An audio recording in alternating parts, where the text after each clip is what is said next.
Hello, my name is Cartiana Johnson, and today I'm excited to introduce you to Shaquila Prince from my leadership video. Shaquila is the lead HR manager and lead financial assistant at River Valley Regional Commissions, located in Americus, Georgia, downtown. I had the privilege of interviewing her about her leadership style and challenges she's faced and the overall approach to leadership. So let's dive into what I learned from the Insight conversation. One of the key concepts we discussed was her background, education, and experience that has helped develop her leadership skills. First, she attended high school and college, and she said her college courses helped her with her leadership skills. It discussed decision making and communication. Those traits were given by her instructor that taught her to implement those traits in any environment or even at home. Another key takeaway for me was when I asked her about, how does she describe leadership? She said the ability to guide others. The leadership traits she would say would be empathy, communication skills, decision making, using analytical skills, and working together as a team. She said a previous supervisor influenced her on leadership. He had problem solving, communication, valuing others, and showing empathy as traits of leadership. Qualities of someone who goes above and beyond is what she said.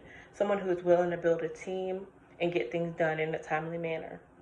I learned that leadership is not just about managing tasks from her, but about building trust and, collabing together and among team members or even at work, like colleagues working together.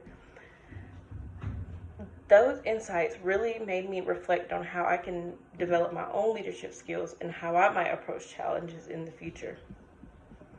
For instance, when Shaquila emphasized the importance of empathy in her leadership skills, she believed that understanding the challenges your team faces, like our finance team, because I'm a financial assistant as well, I work under her, and actively listening to their concerns, and that creates a more productive and positive work environment.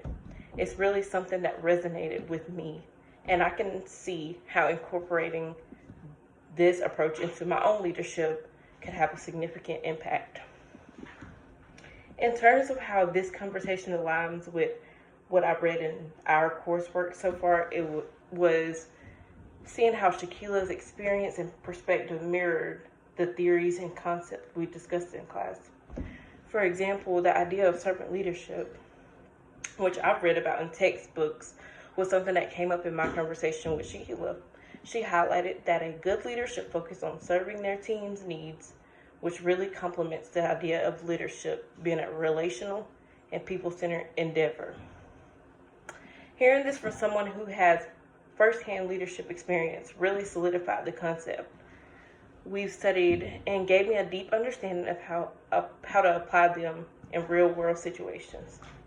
Overall, I feel that this conversation has not only confirmed the value of the theories, I've also learned that practical example of how leadership principles can be applied. I now have a clearer picture of how I can grow and evolve as a future leader. Thank you for taking the time to watch my video. I hope you found this reflection on leadership as insightful as I did. If you have any questions, feel free to leave them